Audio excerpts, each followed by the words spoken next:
오늘은 잠언 9장 말씀을 통해서 누구의 잔치에 참여할 것인가 라는 제목으로 주의 말씀을 나누도록 하겠습니다. 누가복음 14장을 보면 하나님 나라의 천국 잔치를 예수님께서 비유로 말씀하십니다. 어떤 사람이요 큰 잔치를 계획을 했습니다. 그리고 그 계획을 한 다음에 많은 사람들에게 초대했습니다. 내가 정확한 날짜와 시간은 아직 정해지지 않았지만 정확한 날짜와 시간이 정해지면 제가 종들을 불러서 당신들을 초대하고 싶습니다. 같이 먹고 같이 기쁨을 나누고 싶습니다. 그렇게 말을 했습니다. 이제 시간이 되어서 큰 잔치의 모든 음식들이 준비되었습니다. 잔치집에 모든 것이 준비된 다음에 이 주인은 종들에게 보냅니다. 내가 초대했던 그 사람에게 가서 모든 것이 준비되었기 때문에 와서 잔치에 참여하시기 바랍니다. 좋은 기쁜 소식을 가지고 이 사람에게 갑니다. 근데 그는 이야기합니다. 죄송합니다. 제가 소를 샀습니다. 못 갈 것 같습니다. 또 다른 사람에게 갔습니다. 제가 밭을 샀습니다. 못 갈 것 같습니다. 또 다른 사람에게 갔습니다. 제가 결혼했습니다. 초대를 응한 사람이 하나같이 그 초대를 거절합니다. 종은 거절의 소식을 가지고 주인에게 와서 그대로 이야기하자 주인은 화가 납니다. 그 사람들이 당연히 올 줄 알고 음식을 준비했는데 아무도 오지 않는다는 거죠. 그때 주인은 이야기합니다.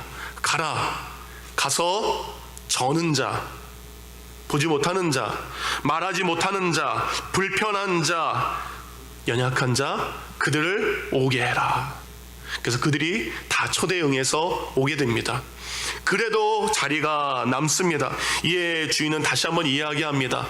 길로 가라, 산 울타리로 가라, 지나가는 모든 사람들을 강권하여 오라 하라. 즐거운 것, 복된 것, 귀한 것이 왔으니 그들을 초대해라. 다만 한 가지, 처음에 내가 초대했던 그 사람들, 그들이 후회하고 다시 온다 할지라도 그들만큼은 우리 집에 절대 들여보내지 마라 라는 천국잔치의 비유가 나옵니다. 하나님은 하나님의 나라의 천국잔치를 준비하고 우리를 초대했습니다. 근데 우리가 부족함이 없었던 것 같아요. 하나님, 저 부족하지 않습니다. 하나님 없어도요, 저는 소가 있습니다. 잘 살 수 있습니다. 하나님, 저는 그 잔치에 가지 않아도 됩니다. 저는 이미 제가 밭을 사서 여기서 나오는 걸로 저는 충분히 먹을 수 있습니다. 하나님, 저는 하나님으로 행복하지 않습니다. 저는 저를 사랑해주고 행복한 여인을 만났습니다. 저는 이제 하나님으로 행복하지 않습니다. 우리는 이런저런 이유로 그 하나님의 초대를 거절합니다. 그렇지만 심령이 가난한 사람, 목마른 사람, 아픈 사람, 그들은 그 하나님의 초대에 기쁜 마음으로 오게 되어 하나님의 나라에 참여하게 됩니다. 우리가 때로는 여러 가지 이유로 거절할 수 있는 초대가 있지만 우리 모두 하나님의 나라의 초대를 거절하지 않기를 원합니다. 여러분, 우리가 누군가를 집이나 잔치에 초대한다는 건 뭐죠? 당신을 내 삶의 자리로 맞아들입니다. 받아들입니다 라는 뜻입니다. 그건 내가 당신과 함께 있고 싶습니다 라는 거죠. 여러분, 누군가를 만나서 한국 사람들이 제일 많이 하는 말이 이런 말입니다. 밥 한번 먹죠. 어디 신방 가면 저희 아내가 저의 입단속을 시키는 말이 있습니다. 저는 어디 가자마자 항상 집사님들을 보고 성도님들 오면 같이 저희 집에 모셔서 밥 한번 하죠 라는 이야기를 하는데 아내 옆에서 쿡쿡 찌르죠. 밥 한번 같이 먹자라는 얘기가 뭡니까? 좀 더 친해지고 싶습니다. 가까워지고 싶습니다 라는 의미이기도 합니다. 그런데 여러분, 우리가 마음에 드는 사람은 그렇게 초대하지만 내 마음에 들고 싶지 않은 사람은 초대하고 싶지 않습니다. 왜냐하면 누군가를 초대하고 부른다는 것은 자신의 어떤 희생을 감수하는 겁니다. 김정수 집사님, 제가 만약에 집사님 집에 집사님 제가 내일 저녁에 갈게요, 한 6시쯤에 갈 것 같아요 라고 말을 하면 집사님은 어떻게 할까요? 갈 겁니다. 내일은 약속해서 못 가고. 그러면 어떻게 돼요? 집사님은 이제 집을 청소해야 되는 희생을 감수해야 됩니다. 그리고 목사님이 오시면 뭔가를 대접해야 되는데 뭔가를 대접하기 위해서 시장에 가거나 아니면 냉장고를 뒤져서 열심히 땀 흘려 준비하게 되죠. 그건 누군가를 초대한다는 건 희생과 자기의 것을 나누는 것을 포함하고 있습니다. 그러니까 내 것을 기꺼이 희생할 수 있는 사람은 초대합니다. 있습니다. 그러나 내가 싫어하는 사람은 내 것은 내 것이요 내가 당신에게 나눠주는 것이 정말 시킬 때문에 부르지 않는다라는 거죠. 그것이 우리의 모습이죠. 가까운 사람, 친한 사람은 초대하고 싶고 멀리하고 싶은 사람은 초대하고 싶지 않은 게 우리의 솔직한 모습이지 않습니까? 근데 초대교회 성도들의 모습을 한번 봅니다. 초대교회들은요, 자신의 집에 누구나 다 초대한 것을 알 수 있습니다. 초대교회 성도들은 모일 수 있는 이런 공간이 없었죠. 그러니까 각 지역마다 성도들, 그들의 집, 누군가의 집에서 예배 드리는 경우가 굉장히 많았습니다. 그래서 골로새서 4장 15절에 보면 이런 말씀이 있습니다. 라오디게아에 있는 형제들과 num바와 그 여자의 집에 있는 교회에 문안하라 라고 되어 있습니다. 라오디게아에 교회가 있는데 num바라는 여인의 집이, 곧 이 여인이 우리 집에 와서 예배 드리세요, 곧 집인과 동시에 교회가 있었습니다. 고린도전서 16장 19절입니다. 아굴라와 브리스가와 그 집에 있는 교회가 주 안에서 너희에게 문안하고 라고 되어 있습니다. 그러면 아굴라와 브리스가의 집이 지금 뭡니까? 교회가 되었다라고 합니다. 그러니까 이처럼 초대교회 성도들은 믿음을 나누고 은혜를 나누고 예배를 드리기 위해서 자신의 집을 기꺼이 내어 드렸습니다. 얼마나 큰 희생일까요? 자신의 집에 모든 것을 공개해야 됩니다. 예배드리러 간 다음에 얼마나 집이 초토화됐겠습니까?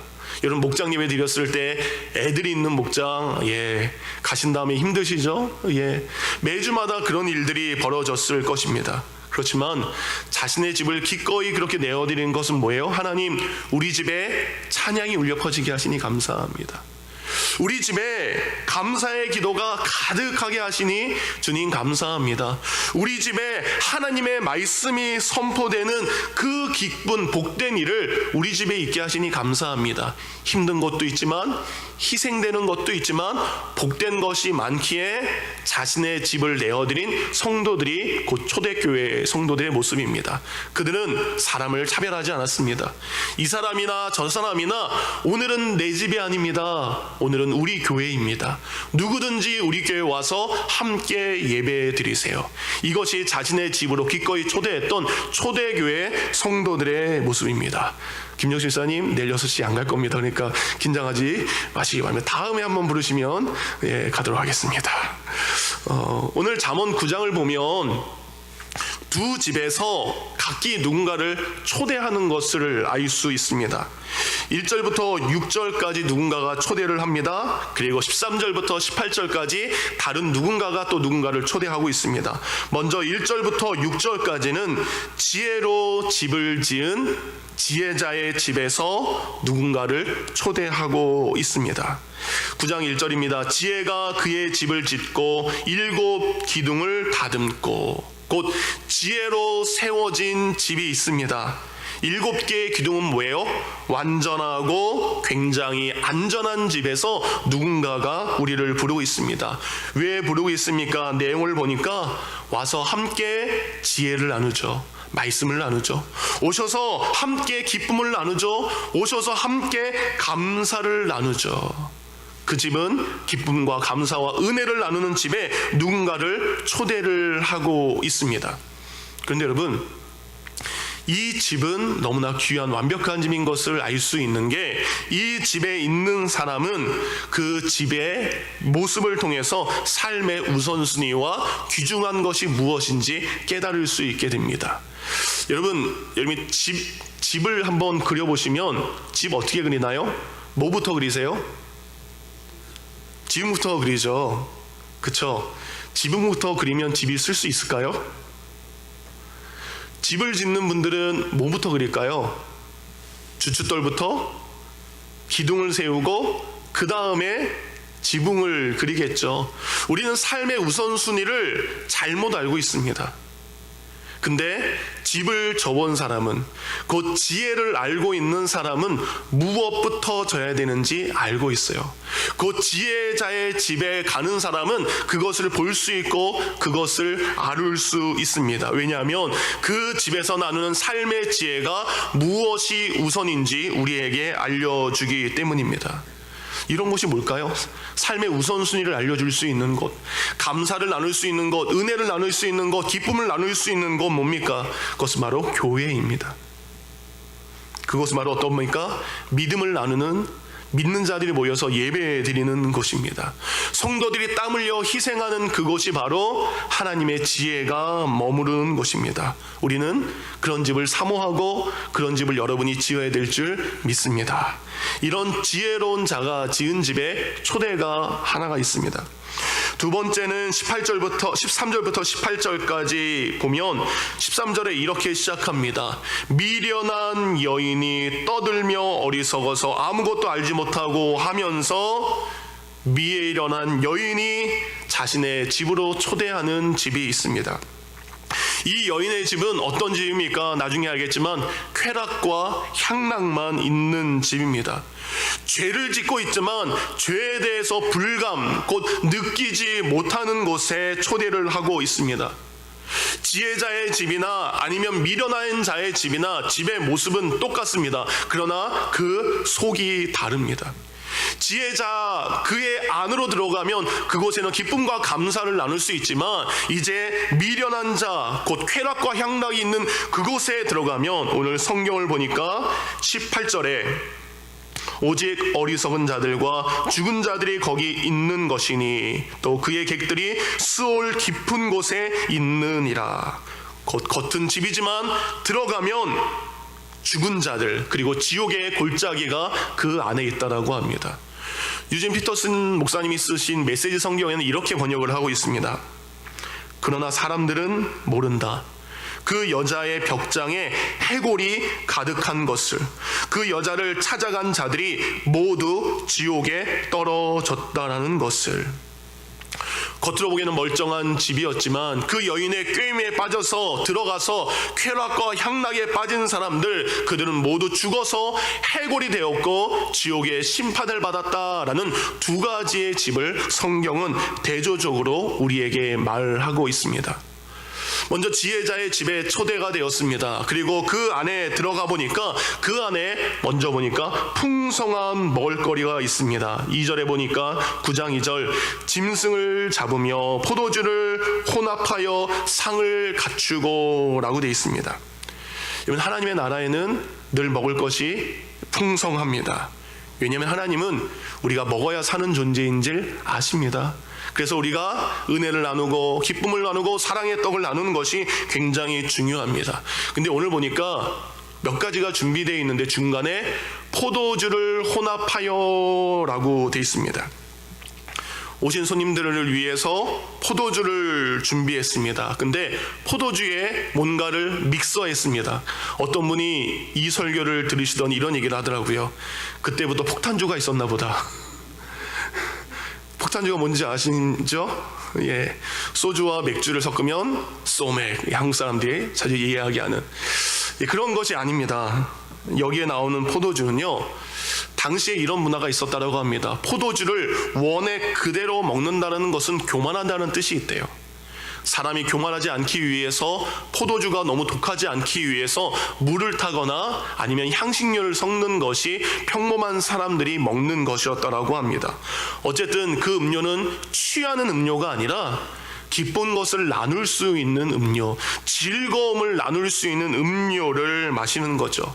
곧 마시기 위해서 그 집에 가는 것이 아닌 같이 즐거움을 나누기 위해서 준비되어 있는 포도주가 있다는 겁니다. 또 여기 보니까 짐승도 있습니다. 고기가 있다는 거죠. 예, 고기가 잔치에 빠지면 안 되죠. 고기와 곁들여서 마실 수 있는 포도주가 준비되어 있습니다.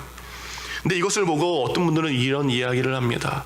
바로 우리에게 내어주신 바로 예수 그리스도의 살과 피라라는 이야기를 합니다. 곧 예수님께서 우리 지혜자, 곧 하나님의 집을 지으기 위해서 그 온 백성들을 위해서 자신의 살을 내어주시고 자신의 피를 내어주셨다는 거죠. 곧 지혜자의 지배 안에 거하는 사람은 예수님의 사랑의 피를, 예수님의 희생의 살을 먹을 수 있는 사람들입니다. 하나님은 이렇게 우리에게 지혜자의 지배에서 우리에게 필요한 것들을 먹이십니다. 예수님의 살과 피를 의미하는 것은 뭡니까? 우리의 영혼을 살찌우고 그리고 우리의 생명을 살리는 것이 바로 그 집에서 먹을 수 있는 놀라운 것입니다. 우리가 주의 집에 거하기를 원합니다. 그랬을 때 하나님께서 주시는, 예수님께서 주시는 우리의 생명을 살리는, 우리의 삶을 풍성하게 하는 것들을 먹을 수 있다는 거죠. 내 설교를 준비하면서 순간 이런 장면이 떠올랐습니다. 제가 옛날에도 한번 했는데 한국 드라마 중에 응답하라 1988이라는 드라마가 있습니다. 제가 드라마는 추천하지 않지만 이 드라마를 꼭 보시면 좋겠습니다. 거기에 보면 이런 장면이 나와요. 덕선이네 집에요, 시골에서 무엇인가를 보내주셨습니다. 그러니까 덕선이 엄마는 뭐예요? 야, 태기네 집에 갖다 줘 하고 갑니다. 태기네 집에 시골에서 온 음식을 가져가니까 그 태기 엄마가 가만히 있잖아요. 야, 일로 와봐 덕선아, 너 갈 때 이거 갖다 줘.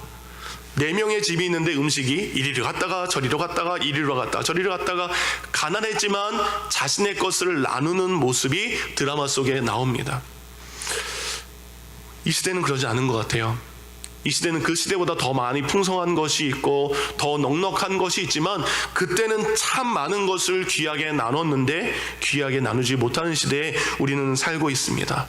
여러분이 주님의 집에 거하고 있다면, 여러분이 지혜자의 집에 거하고 있다면, 다른 이들과 예수님께서 내게 주신 것들을 나누셨던 것처럼 여러분의 삶의 귀한 것들로 나누시기 바랍니다. 이렇게 지혜자의 집에는 우리를 살리는 먹을 것이 있습니다. 그런데 반대로 어리석은 여인, 미련한 여인의 집에는 이런 것이 있습니다. 17절입니다.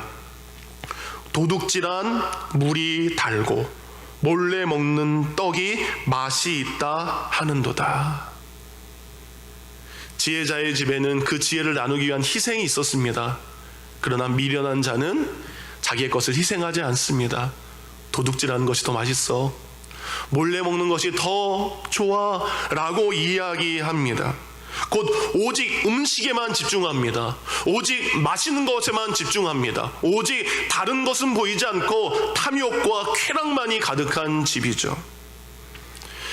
시대가 타락하면 나타난 증상 중에 하나가 먹을 것을 탐하는 것입니다. 로마가 멸망하기 전 그들이 먹을 것을 얼마나 탐했는지요. 그들이 음식을 먹을 때에 목구멍에다 명주실을 넣습니다. 음식을 잔뜩 먹어요. 잔뜩 먹은 다음에 그 실이 창자까지 내려갔겠죠. 어떻게 합니까? 그 창자를 뺍니다. 그러면 그 먹었던 것이 다 토해내요. 뭐 하기 위해서? 또 먹기 위해서. 그 살기 위해서 먹는 것이 아닌 더 먹기 위해서, 먹는 것을 탐하기 위해서 살았던 것이 멸망하기 전에 로마 시대의 모습이었습니다. 우리는 먹고 마시기 위해 교회에 모이는 것이 아닙니다. 먹고 마시는 것이 우선이 아니죠. 먹고 마시면서 함께 사랑의 교제를 나누기 위한 거죠. 그렇지만 미련한 자의 집은 먹는 것에만, 그것 자체에만 주목을 하는 것입니다.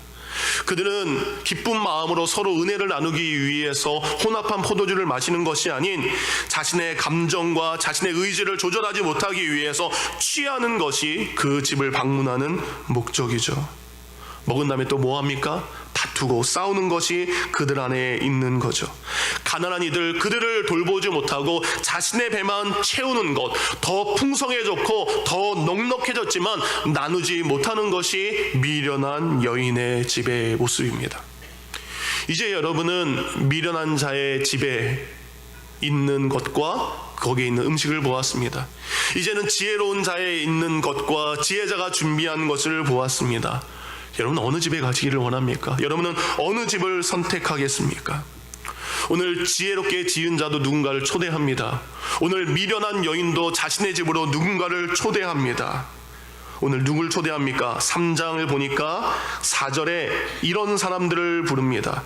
9장 4절, 어리석은 자는 이리로 돌이키라, 지혜 없는 자도 이르기를 이라고 되어 있습니다. 어리석은 자, 그리고 지혜 없는 자, 그들을 부르고 있습니다. 여러분 보기에 지혜롭지 않은 사람, 어리석은 사람 우리 뭐예요?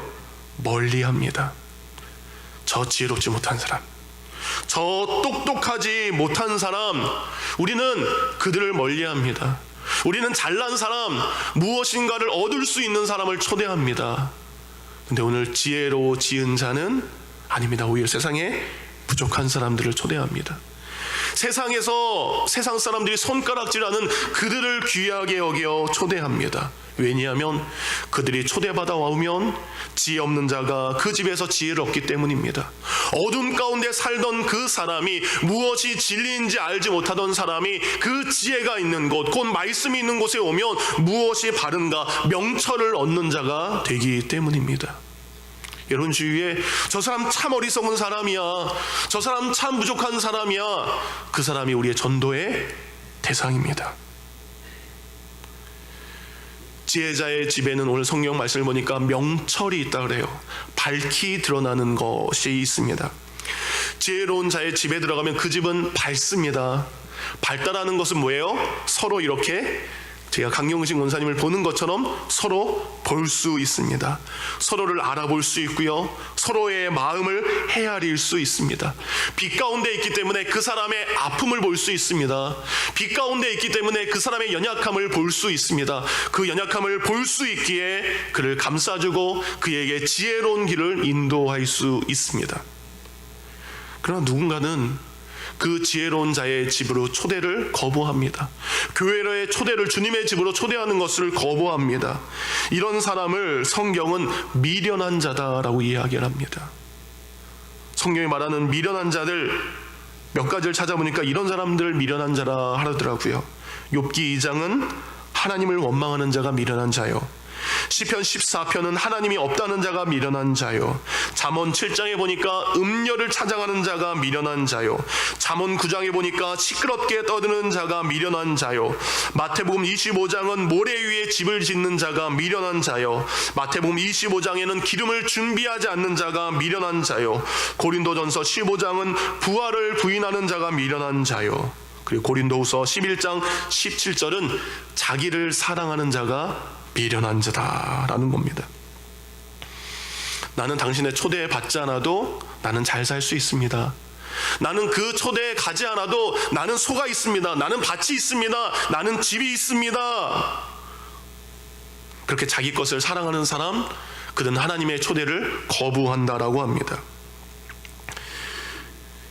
옛날 알렉산더 대왕이 큰 나라를 이룬 다음에 자신의 궁궐에 있다가 백성들이 사는 모습을 보기 위해서 부하의 옷을 빌려서 사람들이 많이 있는 길거리를 갔다라고 합니다. 사람들이 오고 가는 길을 보는데 한 군복을 입은 남자가 눈에 들어왔다라고 합니다. 그 사람은 얼마나 거만한지 목을 높이 세우고 허리를 뒤로 하고 모든 사람 앞에서 배를 내밀고 당당하게 걸어가는 그 사람을 봅니다. 부하의 옷을 빌려 입은 그에게, 그가 알렉산더 대왕이 그렇게 거만하게 걸어가는 그에게 물어봅니다. 보안이 군인 같습니다. 한 중령쯤 되시나요? 어떤 계급을 얘기하는 거죠. 그 사람이 불쾌한 듯이 손을 이루합니다. 좀 더. 그러면 별 하나짜리십니까? 그분이 또 이야기합니다. 좀 더. 별 2개짜리 소장이십니까? 아니, 좀 더. 그러자 그럼 별 3개짜리 중장이십니까? 라고 얘기할 때 그래 라고 얘기했다라고 합니다. 이제 그 사람이 부하의 옷을 입었으니까 아마 알렉산더 대왕도 군인의 옷을 입었던 것 같아요. 너도 군인 같은데 너는 소이냐? 알렉산더 대왕이 얘기했다랍니다. 좀 더. 당신이 소령입니까? 좀 더. 당신 별 하나단 장군입니까? 왜냐면 알렉산더 대왕이 젊었잖아요. 젊어서 통일했잖아요. 좀 더. 목소리가 떨리기 시작합니다. 별 2개입니까? 좀 더. 별 3개 가자. 목소리가 떨리기 시작합니다. 그가 이야기합니다. 좀 더. 뭐라고 했을까요? 혹시 별 4개단 대장님입니까? 얘기했더니 그가 또 이야기합니다. 뭐라고 이야기합니까? 좀 더. 그제서야 그는 알렉산더 대왕의 얼굴을 알아봅니다. 그리고 잘못했습니다. 살려주십시오. 폐하라고 이야기를 했다라고 합니다. 거만한 자는 그의 어리석음으로 수치를 당하게 됩니다. 오늘 성경을 보니까 지혜로 초대받은 사람, 그 지혜를 거절하는 거만한 자들의 특징이 몇 가지가 나옵니다. 7절입니다. 거만한 자를 징계하는 자는 도리어 능욕을 받고 악인을 책망하는 자는 도리어 흠을 잡히느니라. 이게 뭡니까? 거만한 자는 쓴소리를 싫어하는 사람입니다. 교만한 사람은 어떻습니까? 다른 사람이 이야기해주는 곧 하나님의 지혜의 말씀이라 할지라도 그 지혜의 말씀을 받아들이지 않습니다. 그러면서 그들은 이런 얘기를 하죠. 너나 잘하세요 라고 하는 거죠. 두 번째, 거만한 자의 특징입니다. 잘못한 것이 드러났습니다. 그럼에도 불구하고 인정하지 않습니다. 오히려 악인을 책망하는 자는 도리어 흠이 잡히게 되느니라. 자신이 잘못한 것을 이야기해 줬음에도 불구하고, 그 잘못이 드러났음에도 불구하고 그것을 받아들이지 않습니다. 그리고 오히려 8절에 보니까 책망하는 자를 미워하고 화를 내게 됩니다. 거만한 자 어떻습니까? 그 위에 아무도 없는 자죠. 그 거만한 자는 하나님의 지혜의 초대를 거절할 수밖에 없습니다. 그러면 교만과 거만의 반대는 무엇입니까? 바로 겸손한 자입니다. 그 겸손한 자를 부르시는 부르심 앞에 나아가는 것, 이것이 우리의 삶에 필요합니다. 이처럼 지혜로운 자의 집은 지혜 없는 사람을 불러서 지혜롭게 하고, 거만한 자를 불러서 오히려 하나님의 겸손한 사람을 만드는 거죠. 동일하게 미련한 여인도 자신의 집에 누군가를 초대합니다. 보니까 15절입니다. 자기 길을 바로 가는 행인들을 불러 이르되. 지혜자는 부족한 사람들을 불렀습니다. 그들에게 참된 지혜를 알게 하기 위해서. 근데 미련한 여인, 곧 악인들은 누구를 부릅니까? 자기의 길을 바로 가고 있는 사람들을 불러요. 믿음 생활 잘하고 있습니다. 은혜로 살아가는 그 사람을 부릅니다. 그래서 그를 어리석은 자로 만듭니다. 그를 지혜 없는 자로 만드는 것입니다. 그러게 우리는 그것을 분별해야 됩니다. 믿음의 신실한 일꾼을, 하나님의 나라에 온전히 걸어가고 있는 그를 불러서 멸망의 길로 가게 하는 것이 바로 미련한 자의 모습입니다. 그러기에 우리는 그 길을 구분하기를 원합니다. 말씀을 마칩니다. 우리가 말씀의 근원이신, 지혜의 근본이신 그 하나님의 지혜를 우리가 받아들여서 그 초대에 응한 사람은 하나님께서 이런 은혜를 주십니다. 9절입니다. 그렇게 지혜 있는 자는 교훈을 더하게 될 것이다. 더욱 지혜롭게 될 것이다. 학식 있는 자가 될 것이다. 이게 뭡니까? 성숙한 사람이 된다는 거죠. 우리의 삶에 미숙하고 어리석고 부족했던 우리가 주님의 지혜가 있는 곳에 가서 그 은혜를 누려 성숙한 자가 된다는 것이죠. 여러분이 지혜가 있는 곳에, 밝음이 있는 곳에, 기쁨과 감사와 희생을 나눌 수 있는 그곳에 여러분이 가기를 원합니다. 11절입니다. 나 지혜로 말미암아 내 날이 많아질 것이요 내 생명의 해가 내게 더하리라. 여러분, 사는 것이 여러분에게 고난입니까? 행복입니까? 고난 있는 사람은 빨리 죽고 싶습니다. 행복한 사람은 오늘도 기쁘게 살아가고 싶습니다. 곧 지혜에 초대받은 사람들, 그들은 생명의 날이 날마다 더해지는 놀라운 은혜를 주시게 됩니다. 그리고 10절입니다. 여호와를 경외하게 됩니다. 거룩하신 자를 알게 됩니다. 곧 그 하나님이 모든 것의 근본이요 시작인 것을 알게 됩니다. 여러분, 근본이라는 것은 기초요 기준이라는 것입니다. 곧 누군가를 만났을 때 나와 당신 사이에 누가 계십니까? 하나님이 계십니다. 그것을 인정하는 사람이 지혜로운 사람입니다. 하나님이 밝히 보여 아시기 때문에 나의 가치관과 기준으로 그 사람을 판단하는 것이 아닌 나와 그 사이에 하나님의 말씀이 있기에 그 하나님의 입장으로 그를 대하는 것이고 하나님의 사랑으로 그를 대하게 됩니다. 그래서 12절입니다.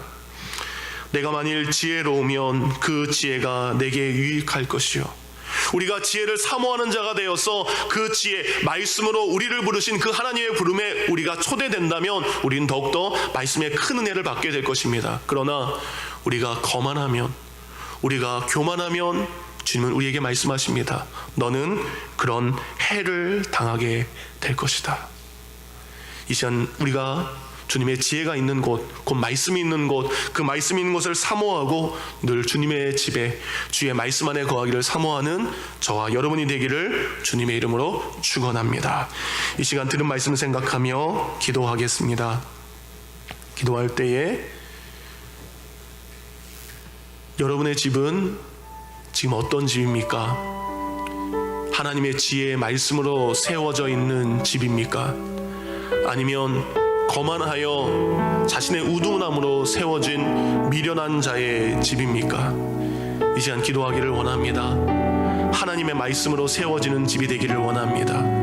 예수 그리스도의 생명의 살과 피가 있는 집이 되기를 원합니다. 죽음과 심판이 있는 멸망의 집이 아닌 주님의 은혜가 거하는 집이 되기를 원합니다.